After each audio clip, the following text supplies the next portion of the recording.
Gênesis capítulo 2. Gênesis capítulo 2. Vamos ler todo o capítulo e vamos, pela graça do Senhor Jesus, meditar nessa santa palavra do Senhor. Gênesis 2. Diz assim a palavra do nosso Deus: desse modo, completou-se a criação dos céus e da terra e de tudo que neles há. No sétimo dia, Deus havia terminado sua obra de criação e descansou de todo o seu trabalho. Deus abençoou o sétimo dia e o declarou santo, pois foi o dia em que ele descansou de toda a sua obra de criação. Esse é o relato da criação dos céus e da terra.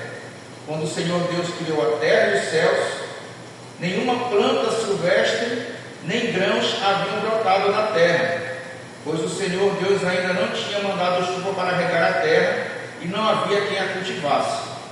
Mas do solo brotava água, que regava toda a terra. Então o Senhor Deus formou o homem do pó da terra, soprou o fôlego da vida em suas narinas, e o homem se tornou ser vivo.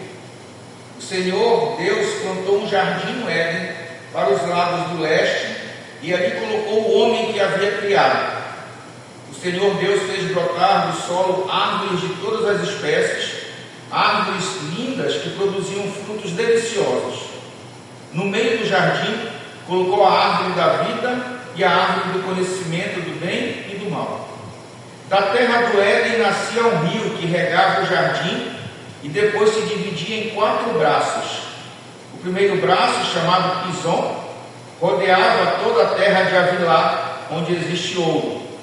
O ouro dessa terra é de grande pureza. Lá também há resina aromática e pedra de ônix. O segundo braço, chamado Gion, rodeava toda a terra de Cush. O terceiro braço, chamado Tigre, corria para o leste da terra da Assíria. O quarto braço era chamado de Eufrates. O Senhor Deus colocou o homem no jardim do Éden para cultivá-lo e tomar conta dele.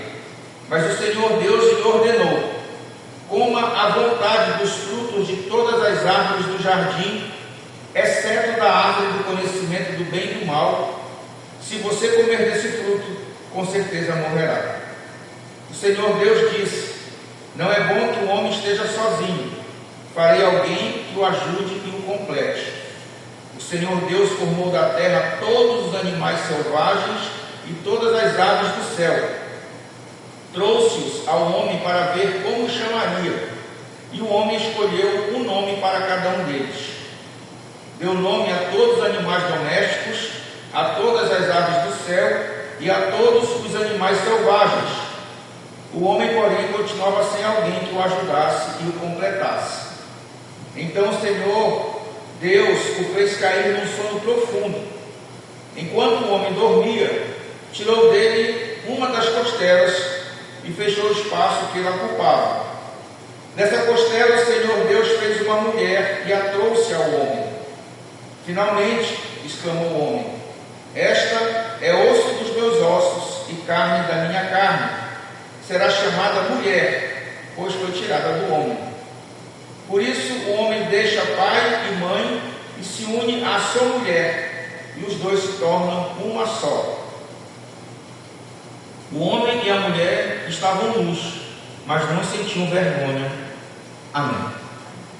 Que o Senhor aplique as suas verdades em nossos corações e que nós possamos estar com os nossos corações receptivos para ouvir a palavra de Deus.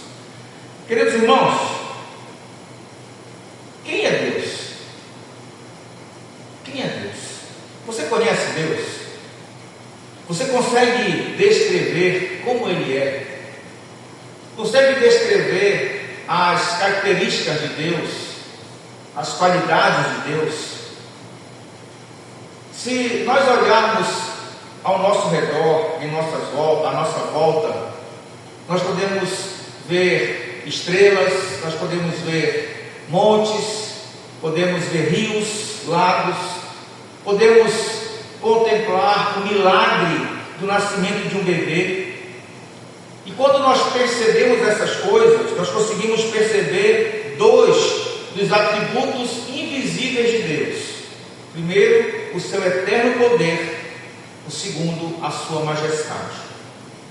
Mas quando nós abrimos esta palavra, quando nós abrimos a Bíblia, Deus se revela a nós de uma forma muito maior, muito mais clara e muito mais íntima, muito mais profunda. Vemos isso quando nós abrimos a Bíblia no livro de Gênesis, que é o livro da criação. E nós podemos ver que do capítulo 1 até o capítulo 2, verso 3, Deus nos revela a sua glória na criação dos céus e da terra. E agora, a partir do verso 4 desse capítulo 2, ele vai nos contar o que aconteceu com a sua criação. O versículo 4 começa assim: esse é o relato da criação dos céus e da terra. Essas primeiras palavras do verso 4, nós podemos ler também da seguinte forma: estas são as gerações dos céus e da terra.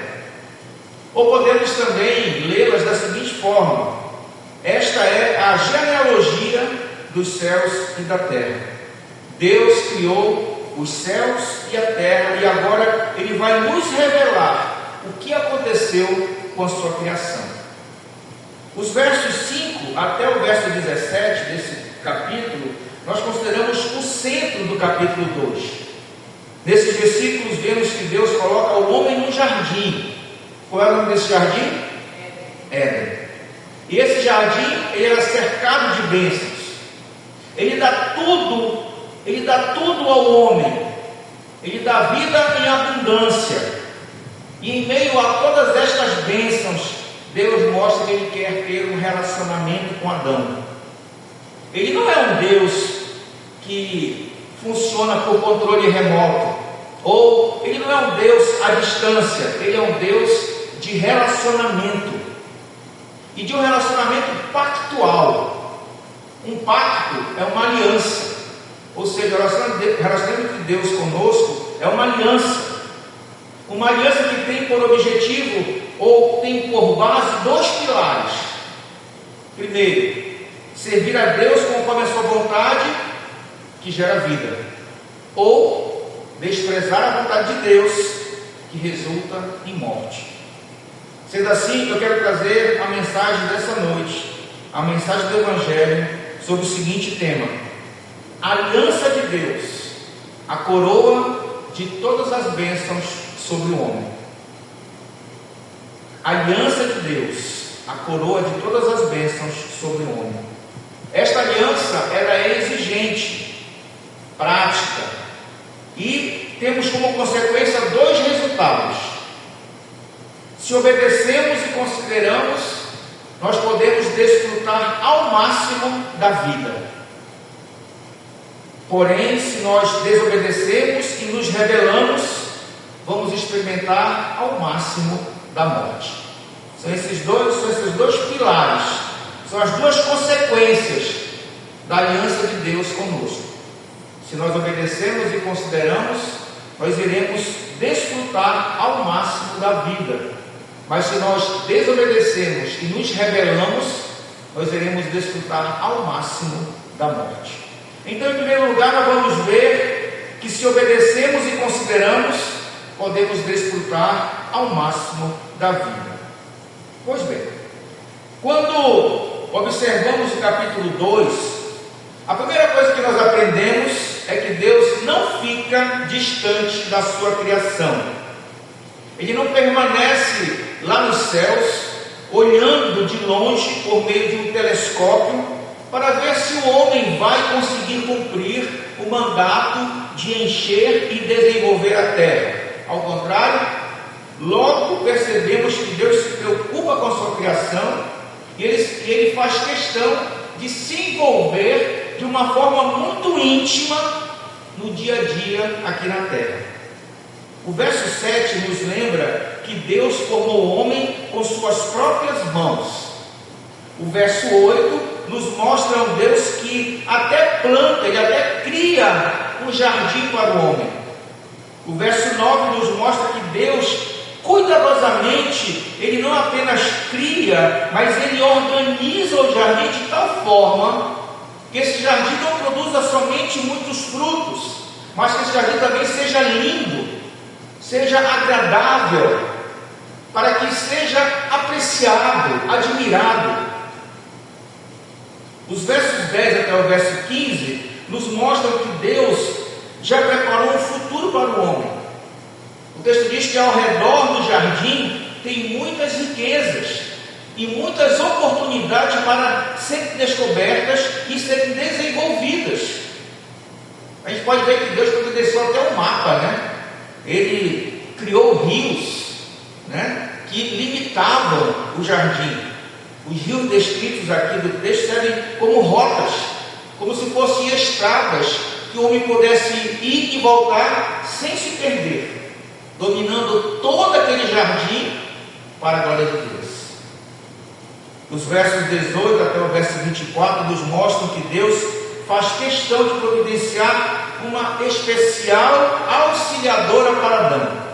Primeiro, a Bíblia diz que Ele cria todos os animais selváticos, dos céus, dos mares, e Ele apresenta, Ele mostra todos esses animais para Adão, permite até que Adão dê nome a todos eles, mas depois Ele providencia para Adão uma esposa, ou seja, não apenas uma mulher, não apenas uma secretária, não uma empregada, mas uma esposa, a sua esposa, a auxiliadora idônea de Provérbios 20, auxiliadora idônea de Provérbios 31, que é a mesma mulher que lá em Efésios 5:25, Cristo nos ordena, homens, que amemos de forma sacrificial. E diante desse panorama, então, nós podemos fazer algumas perguntas. Por que toda essa participação tão próxima de Deus no dia a dia aqui na terra? Por que o grandioso Deus está tomando tanto cuidado com detalhes da vida de suas humildes criaturas? Por que toda essa preocupação, se Ele não precisa de nada das quais Ele criou? E a resposta, ela está logo no verso 4. Diz assim: esse é o relato da criação dos céus e da terra, quando o Senhor Deus criou a terra e os céus. Observem que a palavra Senhor está em letras maiúsculas. Coloque, por favor, Jana. Está em letras maiúsculas. Toda vez que vocês percebem no Antigo Testamento, quando a palavra Senhor é escrita em letras maiúsculas, está se referindo ao Deus Criador. E isso é muito importante.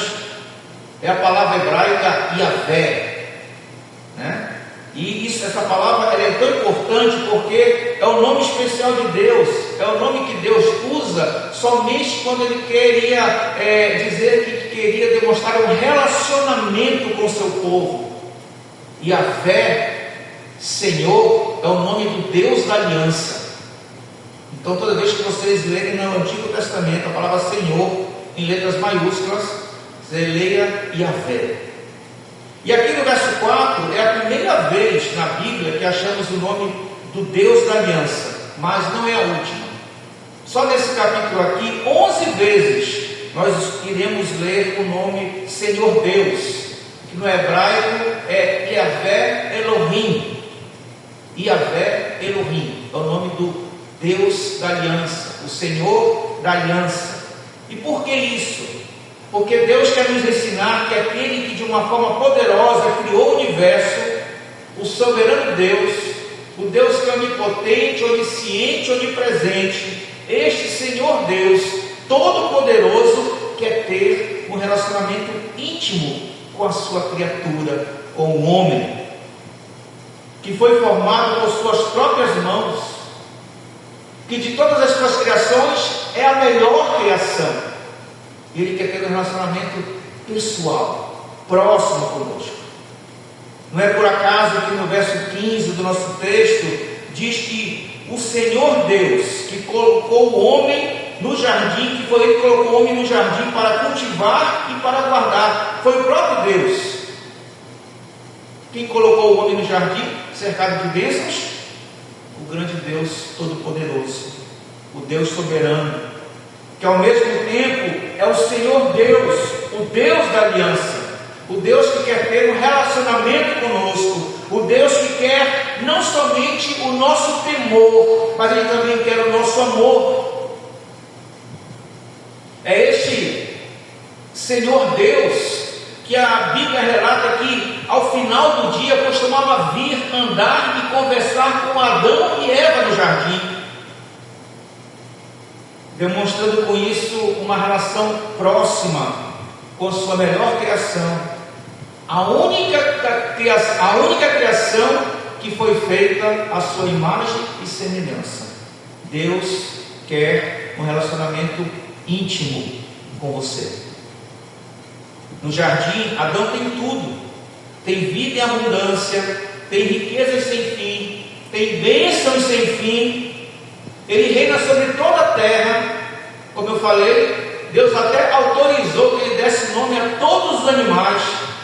Ele é o gerente da criação, para a glória de Deus. E o que é mais importante, Adão tem um relacionamento íntimo com Deus. Ele anda próximo com Deus, literalmente.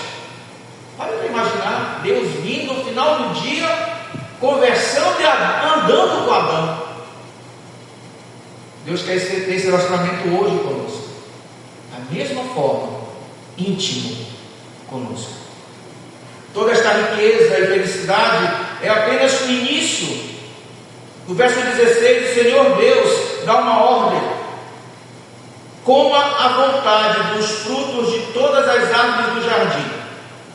Ao pé da letra, se nós formos pegar a tradução do hebraico, seria: de toda árvore do jardim, comendo, comerás. Isto é o hebraico ele usa esse tipo de expressão para enfatizar algo, né? Dizendo, de toda árvore do jardim, comendo, comerás. É a mesma coisa que dizer, você com certeza pode comer de toda a árvore do jardim. O Senhor Deus está dando a Adão a ordem de desfrutar plenamente, desfrutar ao máximo das bênçãos da criação e das bênçãos da aliança. Isto é a vida com Deus, irmãos. Isto é a vida com Deus.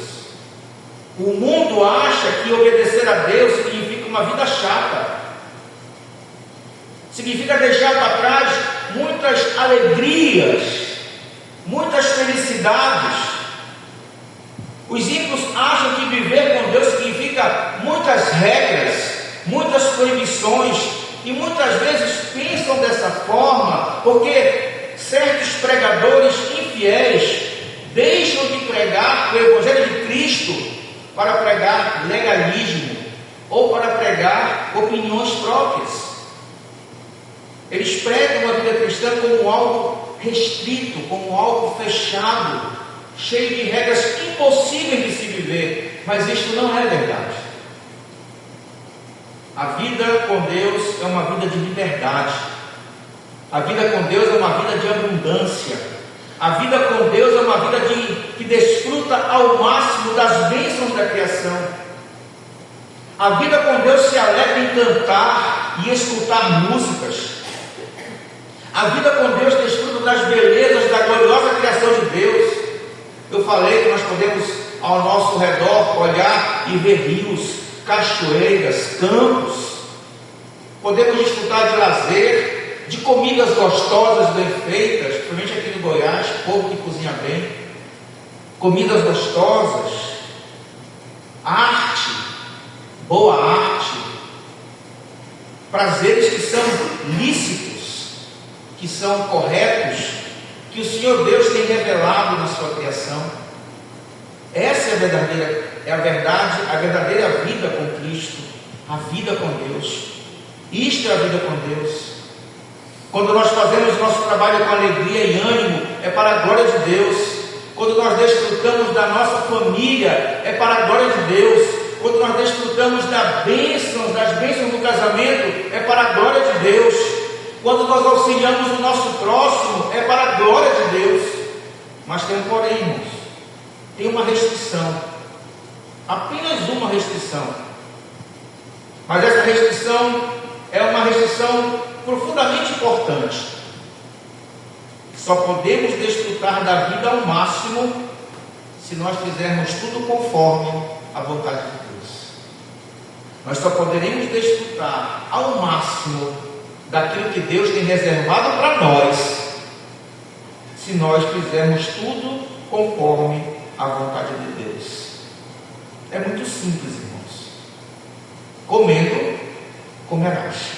Em outras palavras, vá, aproveite, viva como gerente da terra, viva a vida ao máximo do que possa desfrutar, mas lembre-se de uma coisa, lembre-se de um grande detalhe. Deus fala para você: eu sou Deus e você é criatura. Vá, desfrute, mas lembre-se, Ele é Deus e nós somos criaturas. Entenderam? Entenderam? Entenderam que se obedecemos e consideramos, podemos desfrutar ao máximo da vida? Então podemos falar do segundo ponto agora, né? Se desobedecemos e nos rebelamos, vamos experimentar ao máximo a morte. Em toda essa riqueza de bênçãos e de liberdade, Deus coloca apenas uma restrição, uma só. Quando Deus diz para Adão que ele poderia comer de todas as frutas do jardim, ele colocou apenas uma restrição. O versículo 17 diz o quê? Exceto da árvore do conhecimento do bem e do mal, se você comer desse fruto, com certeza morrerá. É como se Deus estivesse dizendo para Adão e estivesse dizendo para nós aqui hoje: no dia que você esquecer do seu devido lugar, qual é o nosso lugar? Somos criaturas. No dia que você esquecer do seu devido lugar, no dia que você tentar valorizar as suas vontades mais do que a minha, no dia que você tentar se tornar Deus, você morrerá. Você morrerá. Mas pastor, eu não consigo ser Deus. Mas você pode tentar ser o seu Deus. No dia que você tentar fazer isso, você morrerá. Atentem, queridos, que o fruto da árvore proibida, se a gente pensar, esse fruto não era venenoso. Adão e Eva não morreram fisicamente de imediato assim que comeram o fruto.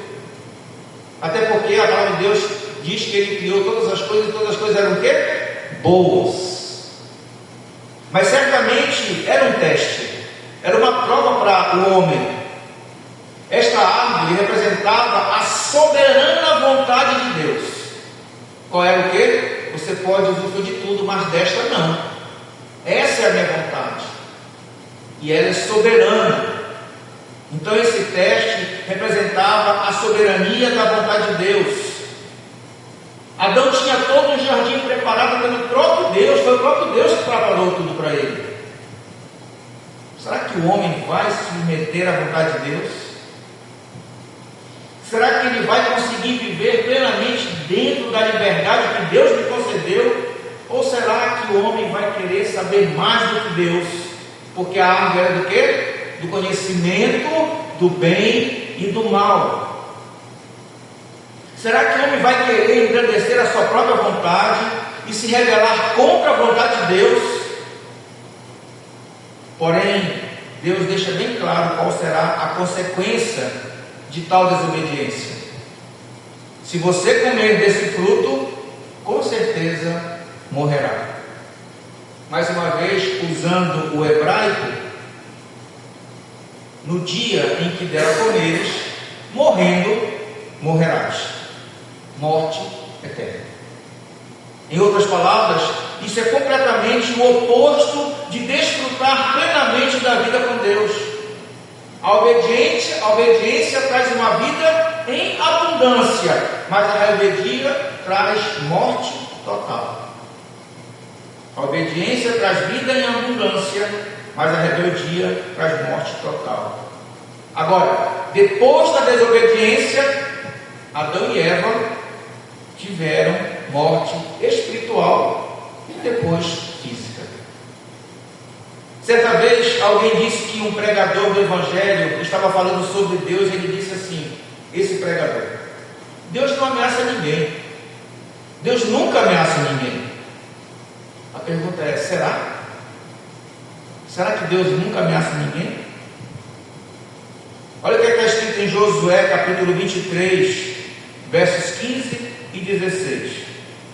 Josué 23, 15 e 16. Diz assim a palavra do Senhor: Mas, assim como o Senhor, seu Deus, lhe deu as coisas boas que ele prometeu, também fará vir calamidade sobre vocês, se lhe desobedecerem. O Senhor, seu Deus, os eliminará completamente desta boa terra que lhes deu.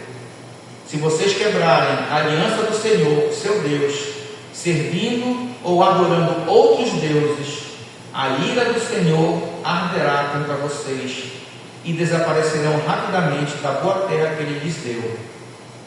Misericórdia, misericórdia. Irmãos, o verdadeiro Senhor Deus com certeza ameaça.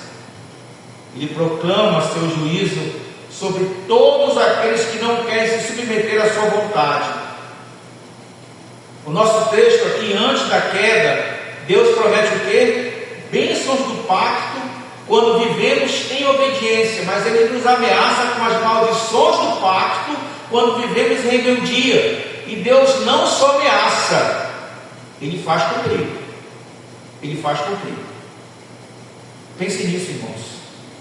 Você não pode se esconder atrás de uma falsa ideia sobre Deus, como se Ele fosse um Deus bonzinho, como se Ele fosse um Deus coach, que só sabe falar coisas positivas para colocar você lá em cima, que é bonzinho e que jamais puniria alguém.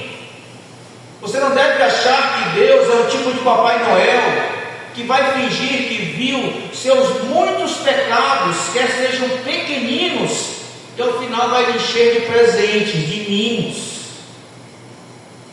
Ao contrário, Deus, Ele é fogo consumidor, e Ele ameaça com julgamentos terríveis sobre a menor coisa que fazemos contra a sua vontade. Lá em Hebreus capítulo 10, verso 30 e 31 diz assim: Pois conhecemos aquele que disse: a vingança cabe a mim, eu lhes darei o que merecem. E também o Senhor julgará o seu povo. Que coisa terrível é cair nas mãos do Deus vivo. E o apóstolo Pedro também, lá em 1 Pedro capítulo 4, 17 e 18, fala assim: Pois chegou a hora do julgamento, que deve começar pela casa de Deus. E se o julgamento começa conosco, que destino terrível aguarda aqueles que nunca obedeceram às boas novas de Deus. E se o justo é salvo por um triste, o que será do pecador perverso? A pergunta é: o que será daquele que ama o pecado? O que será daquele que ama a perversão? Agir contra a vontade de Deus não é brincadeira. Fazer a nossa vontade não é de Deus, não é uma coisinha sem importância, uma coisinha à toa, uma coisinha boba. Quando vivemos conforme a nossa vontade, quando nós queremos tomar o lugar de Deus, os juízos, os julgamentos, terrores e ameaças da aliança caem sobre nós. Esta é a condição de todo homem neste mundo. Todo homem é quebrador de aliança, é quebrador do pacto. Todo homem que vive em rebeldia contra Deus está debaixo das maldições de Gênesis 2,17, que diz que com certeza morrerá. Aquele que está em rebeldia contra Deus, com certeza morrerá. O texto diz todo homem, mas tem uma exceção. Se você crê em Jesus Cristo, se você se abriga em Jesus, Deus te concede uma nova vida em abundância. Você deve a Deus obediência perfeita, e é Jesus quem pode te dar a perfeita obediência para você desfrutar das bênçãos da aliança do Senhor Deus, do Yahvé Elohim. É Deus que nos concede por meio de Jesus os meios para que nós possamos manter a nossa aliança com Ele. É por meio de Jesus. Não tente você mesmo, que você está falido. É por meio de Jesus. Queridos, o seu pecado e a sua rebeldia era o seu passaporte para a morte eterna. Mas o que é que Jesus diz? Eu morri em teu lugar. Eu paguei o castigo que você merecia pagar. Eu carreguei a maldição que você merecia. Eu me entreguei para te salvar. É isto que Jesus faz. Ele não promete novos carros, Ele não promete contas bancárias gordas, nem prazeres, nem riquezas deste mundo. Ele nos dá algo muito mais fundamental. Ele nos dá algo que é mais essencial. Ele se dá a si mesmo, o próprio Deus. Ele renova e confirma a sua aliança. Ele nos faz parte do seu corpo redimido. Ele restabelece a aliança antes quebrada, antes corrompida entre Deus e o seu povo. A aliança que eu quebrei, que você quebrou. Ele mesmo conserta. Ele não manda que vá você e se vire e conserte, não. Eu vou consertar com você. Até porque nós não seríamos capazes de consertar. Quando em casa nós quebramos um vaso, nós podemos até pegar a cola Tecbond, Superbond e colar esse vaso e fixar de novo a parte que quebrou. Mas a aliança que o homem, que nós quebramos com Deus, só Jesus pode restaurar. E Ele não usa cola, Ele usa o seu sangue. Ele restabelece a paz e a comunhão com Deus daqueles que creem em Deus, que creem em Jesus Cristo, nosso Salvador. Que bênção, irmãos, porque em Cristo podemos começar de novo a viver a vida ao máximo, viver a vida em abundância. Podemos crescer a cada dia mais em alegria, desfrutando das bênçãos da aliança de Deus. O Espírito Santo continua nos aperfeiçoando dia após dia, até o dia quando Cristo vai voltar e nós vamos viver para sempre em perfeita comunhão com Ele. Na prática, irmãos, Gênesis 2, 15 e 17 nos ensina que Deus nos concede liberdade, nos concede providência abundante, mas estabelece limites para o nosso próprio bem. Uma liberdade ilimitada para o nosso próprio bem. E seguir esses limites demonstra, se nós seguirmos esses limites, nós iremos demonstrar confiança, gratidão e obediência, sendo que estas formas, gratidão, confiança, obediência, são as formas que existem para nós desfrutarmos da vida abundante que Deus oferece, em vez da consequência da desobediência, que é a morte física e espiritual. Quais lições práticas nós podemos tirar dessa mensagem de hoje? De que forma podemos aplicar isso em nossas vidas? Primeiro, aceitar limites de Deus.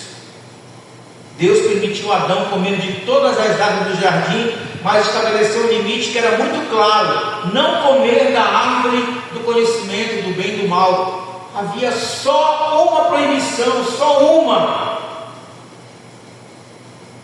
Na prática, devemos reconhecer os limites que Deus estabelece na nossa vida, reconhecer e respeitar os limites. entendendo que quando Deus nos limita a alguma coisa, é para o nosso bem, é para o nosso crescimento, é para o nosso bem-estar. Então, aceite os limites de Deus. Segunda, seja obediente e confiante. A ordem de não comer da árvore era um teste de obediência e confiança em Deus. Para nós, isso se traduz na importância de nós confiarmos nas instruções divinas. E mesmo quando não entendemos completamente os planos de Deus, ainda assim nós devemos obedecer e confiar. Obediência e confiança. Terceira, as consequências da desobediência. A desobediência à ordem de Deus em Gênesis resultou na morte do homem. Atualmente, isso nos lembra que a nossa obediência também tem consequências, sejam elas espirituais, sejam elas físicas. Então não pense, irmãos, que hoje, quando nós desobedecemos a Deus, não haverá consequências. Nenhum pecado fica impune, nenhum. Às vezes a gente se engana, né? Que a gente comete um pecado e não acontece nada. A gente diz, não, Deus não viu, Deus esqueceu. Nenhum pecado fica impune. Nenhum pecado fica impune. Então, a desobediência gerou morte.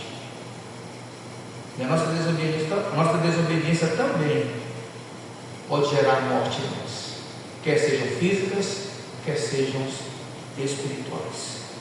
Quarto, nós temos aqui também a oportunidade de recomeçar. É isso que esse texto nos ensina. A desobediência leva à morte, mas o sacrifício de Jesus oferece a oportunidade de recomeçar a vida, de recomeçar a viver uma vida de paz e alegria na presença de Deus. Você quer ver uma vida de paz e alegria? Só em Jesus Cristo. Só em Jesus Cristo. Jesus oferece essa oportunidade para você hoje, nessa noite. Aquele que desobedeceu em Gênesis, quem foi? Quem desobedeceu lá em Gênesis? Adão. Estava sob julgamento de morte. Mas Deus, na sua graça, ofereceu um plano de salvação através de quem? Através de quem? Através de quem, gente? Jesus. E esse plano é para nós, somos crentes. Isso significa que a fé em Jesus nos resgata da penalidade e renova a nossa aliança com Deus e nos oferece uma vida nova. Se você hoje, que está aqui, está vivendo uma vida de desobediência, de rebeldia, isso vai lhe trazer consequências sérias, graves, na verdade, de morte eterna, física, espiritual. Reconcilie-se com Deus. Só Jesus pode te dar de novo a alegria de viver em abundância, de usufruir de uma paz, de alegria sem fim. Não deixe para amanhã, não. Peça para Jesus refazer a tua aliança com Deus hoje. Hoje. Porque o tempo é hoje. O tempo é amanhã. O tempo não seria daqui a 10 minutos. Mas o tempo é agora. Que Deus nos abençoe. Que o Senhor abençoe as nossas famílias. Que o Senhor abençoe a sua igreja. E a Ele toda a honra, toda a glória e todo o louvor pelos séculos dos séculos. Amém. Vamos orar ao Senhor.